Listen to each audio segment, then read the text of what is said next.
ഇലഞ്ഞിയിൽ ഇടിമിന്നലേറ്റ് autorickshaw തൊഴിലാളിയുടെ വീടിന് കേടുപാട്.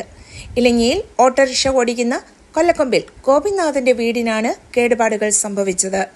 വൈകുന്നേരം 5:30ഓടെയാണ് സംഭവം നടക്കുമ്പോൾ ഭാര്യ ജയയും ഭാര്യ സഹോദരന്റെ മകൾ ആദിത്യയുമാണ് സ്ഥലത്തുണ്ടായിരുന്നത്. മകൾ നന്ദുജ അടുത്തുള്ള സ്വകാര്യ ആശുപത്രിയിൽ ജോലിയിലായിരുന്നു. ഗോപിനാഥൻ ഓട്ടോറിക്ഷയുമായി പോയിരിക്കുകയായിരുന്നു. ആർക്കും പരിക്കുകളില്ല. വീടിന്റെ വയറിംഗ് പൂർണ്ണമായും കത്തിനശിച്ചു. ഇലക്ട്രിക് ഉപകരണങ്ങളും നശിച്ചു. സ്ഥലത്ത് നിലവിൽ ശക്തമായ മഴ തുടരുകയാണ്.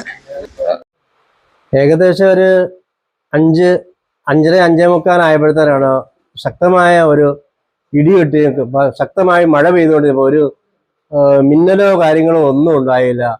പെട്ടെന്ന് ഭീകരമായ ശബ്ദത്തോടു കൂടി വീടിനകം പൊട്ടിത്തെറിക്കുകയും വയറിംഗ് എല്ലാം കത്തിപ്പോവുകയൊക്കെ ചെയ്തു. അപ്പം ഞാൻ നിലവിൽ ഇലഞ്ഞിയിൽ സ്റ്റാൻഡിൽ ഓട്ടോറിക്ഷ ഓടിക്കുന്ന ആളാണ്.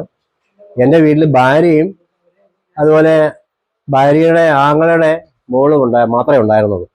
അപ്പോൾ അവർ എന്നോട് ഫോൺ ചെയ്ത് ഈ വിവരം പറഞ്ഞിട്ട് എനിക്കൊന്നും കേൾക്കാൻ അവർ പറയണമെന്നും തിരിയുന്നില്ലായിരുന്നു. അവരുടെ ചെവിയുടെ പ്രശ്നം കൊണ്ടായിരുന്നു. എന്നാൽ പിന്നെ എനിക്ക് മനസ്സിലായി. ഞാനൊരു ഓട്ടം പോയിക്കൊണ്ടിരിക്കുമ്പോഴാണ് വിളിക്കുന്നത്.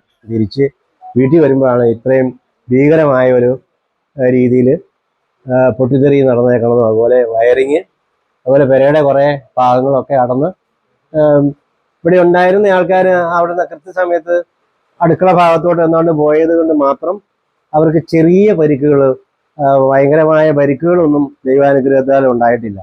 വീടിന് കുറച്ച് കഷ്ടനഷ്ടങ്ങളും അതുപോലെ തന്നെ വയറിങ്, ഇലക്ട്രിക് ഉപകരണങ്ങളൊക്കെ കുറേ നശിച്ചു പോയത് ഉള്ളത്. പിന്നെ നമ്മുടെ ദൈവകൃപ കൊണ്ട് ജീവഹാനി ഒന്നും സംഭവിക്കും. അതുപോലെ കണ്ടു കഴിഞ്ഞാൽ ഈ പുര കണ്ടു കഴിഞ്ഞാൽ നമ്മൾ ആള് ജീവിച്ചിരിപ്പുണ്ടെന്ന് പറയാവുന്ന ഒരു അവസ്ഥയിലല്ല.